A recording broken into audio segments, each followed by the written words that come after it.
What's up everybody, this is Danny and today I'm back with another setup. My last setup was the 5K ultra wide and the Mac Mini, and while that was a great setup, I did have some problems with it. So since I want to get into editing HDR video and I use my MacBook Pro 15-inch more than any other computer since I travel so much, today I want to show you my minimal MacBook Pro 4K HDR setup.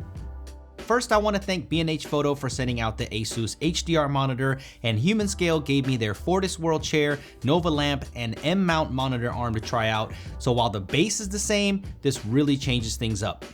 I will link everything that I show you today in the description section, so if you're interested in picking it up, you know where to find it. If you haven't seen my Mac Mini 5K ultra wide setup video, then make sure you go check that out. I will leave it linked below because I go into more detail about this desk, the BDI Central Lift. This is the white version with the beautiful satin etched glass on the top. It's motorized with a super smooth and quiet motor, and it's programmable for different height settings. I absolutely love this desk because it makes it possible for super easy cable management. There are only a few cables that you can see. It looks so clean. There are built-in cable ties underneath the desk, a cable tray, and grooves for wires. It really makes this a minimal design dream. And I have the optional drawer, which I love because I have my Nomad wireless charger in here. It's so handy, it's hidden away, and it's perfect for charging my iPhone. What's even better is that BDI wants to give one of my subscribers a chance to try this desk out for yourself. Yup, you heard that right, you can win this desk. Follow the link in the description to find out how and find out why it's one of my favorite desks that I've ever used. Powering this whole setup is the MacBook Pro 15-inch with Touch Bar. This is the 2018 version actually. I haven't upgraded since it's still plenty powerful for video editing. I literally edit 95% of my videos on this, so just one Thunderbolt cable connects this MacBook to the 32-inch Asus ProArt PA32U 4K HDR display, and I'll go into more depth in just a little bit about this display, but it's a professional monitor aiming for accurate colors for photo and video editing, so it's perfect for the setup. The stand that comes with the monitor in the box is really solid. It's all metal, it's substantial, it's really easy and smooth to raise the monitor up and down and to adjust it to your liking. But I decided to go with a monitor arm because I like the flexibility and look that a monitor arm gives me. This one is made by Human Scale, has nice solid build quality with cable management on the arm so I can feed the power wire through and keep it neat. Smooth adjustment so I can pivot and move the monitor for my desired viewing angle. And the best thing is with the M-Power series monitor arms, this has easily accessible ports to my desk, bringing 2 USB ports, a USB-C port, which is incredible, and also a headphone jack for easy to access audio feed. It's perfect for editing my audio. Just one power connection goes onto the side and where the audio goes in, and it's such a clean clamp mount. It's really easy to install, so I absolutely love this setup. The lamp that accentuates the setup is the Human Scale Nova in the white color scheme. It matches the setup very well. I opted for no base to keep the setup minimal, but you can get a base if you like. It's a simple clamp setup that doesn't take up any surface area on my desk. Once again, super easy install. There is a touch sensitive area where I can turn on and turn off the lamp, and also the entire designated area is touch sensitive, so sliding up or down, I can adjust to any light level that I want. There's even a setting where motion is detected, the light comes on by itself and also turns off when no one is present, so that's how I have it set up.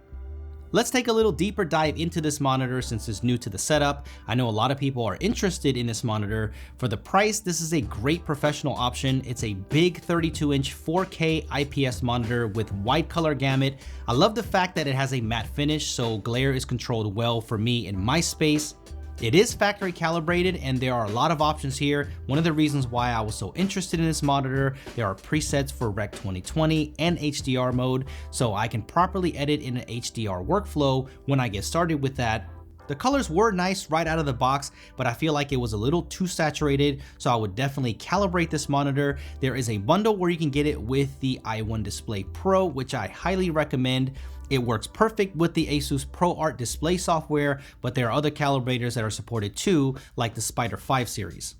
I did have a few issues with uniformity with this display, and with the larger zone calibration, it helped a ton, and now the colors are incredibly accurate. And what's awesome is that 2 of the custom calibrations can be stored within the monitor itself, so if you do use more than one computer, it's totally fine. Your accurate colors are not affected. There is a joystick that is on the back to control the monitor and the menu options. There's some extra buttons here too for the back for quick navigation. The design is really simple, but I'm kind of a fan of this. I'm really enjoying this monitor. It covers 99.5% of Adobe RGB, 95% of DCI-P3, 100% of sRGB, and 85% of Rec 2020. It is nice and bright. It's rated at peak brightness at 1000 nits. It's got an impressive 384 local dimming zones for a nice deep contrast. I've never had any issues with connectivity like I did with my LG 5K ultra-wide monitor setup. This display is large enough for me to use the MacBook in clamshell mode, or I love opening it up and using my MacBook as a secondary display. So if I want to, let's say, listen to Spotify over here or watch a video at the same time and catch up on some YouTube stuff while I'm editing a project, I can totally do that. So I really don't need a dual monitor setup. There are also plenty of ports at the bottom of the monitor: 4 HDMI 2.0, 1 DisplayPort 1.2, 2 USB-A 3.1 ports, 1 USB-C 3.1 port, and 2 Thunderbolt 3 ports, 1 for input and 1 for output. There's no problem driving the display at all, but it does only output 60 watts of power. So with the 13-inch MacBook Pro, you should be fine. But with the 15-inch, you will need to either plug it in or you will need to add an eGPU to the mix to get full power while you're editing. That's a bummer. This stand that the MacBook is sitting on, I've showed this before on the channel. It's called the Rain Design M Stand in Space Gray. It matches the MacBook Pro perfectly. I'm still a trackpad editor. I love my Apple trackpad. I know some people think that's weird, but this is the matte black colorware custom painted version. And I have a new keyboard. This is the first mechanical keyboard that I've had for Mac. This is the Keychron 1 version 2. A lot of you have been asking about this since I shared it on social, so follow me there for some more cool previews of new products that I get into the studio. This is a wireless keyboard, just connects over Bluetooth. Keys are nice and have plenty of travel to them. I haven't gotten any accidental presses like I've seen on some of the forums. Some people are complaining about sensitive keys, but I have not had that problem. I love the unique light patterns the keyboard produces. You can cycle through them with the light key here at the bottom right corner. Some are a little too crazy for me, but my favorite is the one where the keys light up for every stroke. That's the one that I have it on right now. The internal battery is decent, but with the lighting enabled, you'll probably need to charge it every week for sure, but that's easy to do with USB-C connectivity. There is an RGB version of this keyboard, but I think that would have been a little too much for this setup. A lot of you on the last setup hated on my chair, so I have a new one. This is the Fortis World chair by Humanscale. You can customize this chair like crazy. So many options when you buy. I was able to match my setup colors perfectly. My last Humanscale chair was leather, so this one is fabric. It feels really good actually. I thought I was going to miss the leather, but I don't. The mesh on the back of the chair is also perfect for ventilation. Adjustable arms and flexibility on my back are perfect with this chair. It is really, really comfortable. So this is a chair that you'll be seeing in my setups probably for the remainder of the year. It's absolutely perfect for my long editing sessions when I need to bust projects out. So there it is, my brand new minimal MacBook Pro 4K HDR setup. So let me know what you think about it. Everything that I showed off here will be in the description if you're interested in picking any of this up. Stay tuned for a full office tour. It should be ready in the summer, just waiting for a few things to come in. So subscribe for more setup videos. Thumbs up if you enjoyed it, and I will see you with the next setup. Maybe it might be a Mac Pro, maybe Mac Pro. Let me sell a kidney first.